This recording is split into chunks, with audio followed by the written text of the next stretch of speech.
Society को। Sir please. हासिल साहब ने बात की, उससे पहले गिलानी साहब ने भी बात की, टीमा साहब ने बात की। मैं कोशिश करूँगा कि जो बातें ऑलरेडी हो चुकी हैं उनको दोहराऊँ नहीं। देखिए, as a whole civil society का बहुत अहम रोल है, क्योंकि ये कोई भी कुछ क्राइम होगा, बच्चों के ख़िलाफ़ होगा, औरतों के ख़िलाफ़ होगा, ज़ाहिर है किसी सोसाइटी के किसी शेड कलर में, किसी ग्रास रूट लेवल पे होगा। सो रिपोर्टिंग जो है वो सबसे अहम चीज़ बनती है इसमें, रिपोर्ट करना। और हम अब एक डिजिटल एज में हैं, हम ये समझते हैं कि सारी चीज़ें डिजिटलाइज हो गई और बहुत मास मीडिया है, बहुत सोशल मीडिया है, और रिपोर्टिंग तो कोई मसला ही नहीं होना चाहिए। लेकिन इसके अंदर भी आप समझ लें कि लूप होल्स हैं। जैसे कौसर साहब ने बात की कि किसी टाइम पे विजिलेंस कमेटियाँ बनने का कोई प्रोग्राम था डिस्ट्रिक्ट लेवल पे।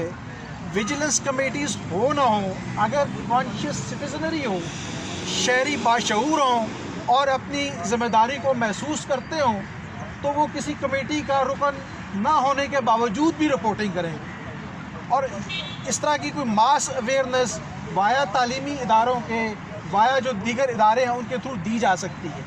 देखिए, अगर हम एक तीसरी दुनिया का मुल्क है पाकिस्तान, ज़ाहिर है कोई पहली दुनिया भी है, और ये मुल्क, ये जो प्रॉब्लम है ये वर्ल्ड वाइड है, ये सिर्फ यहाँ का नहीं है। जैसे कौसर ने भी बात की कि बहुत अब उसके अंदर मॉडिफिकेशन आ चुकी है।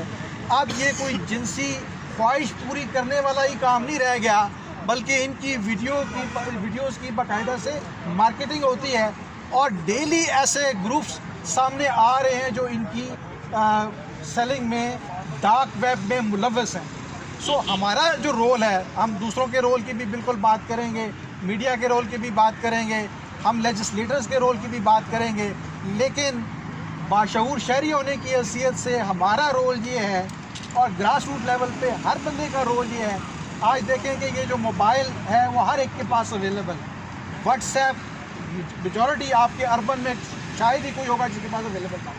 वो रिपोर्टिंग एटलीस्ट अगर वो टाइमली कर लें, और इसके अलावा हम कम लोग यहाँ जमा हुए, आम तौर पे कम ही होते हैं इस तरह के मामलात में, लेकिन सिटीजनरी शहरियत जितनी ज़्यादा बाशऊर होगी, जितना ज़्यादा नंबर होगा, जितना ज़्यादा आवाज़ उठाई जाएगी, लेजिस्लेटर भी उससे अफेक्ट होंगे, अथॉरिटीज़ भी उससे अफेक्ट होंगी, और केसेस फिर किसी मंतकी इंतजाम तक पहुँचेंगे। ये बहुत बड़ा फ्लॉ है हमारे लेजिस्लेटिव सिस्टम के अंदर कि जितने केसेस होते हैं, यहाँ चीमा साहब ने ये बात की थी, जितने केसेस होते हैं उनका जो आप समझ लें कि जो उनका जो केसेस को एंड तक पहुंचाने का या पनिशमेंट मिलने का जो रेशियो है वो इंतहाई कम है।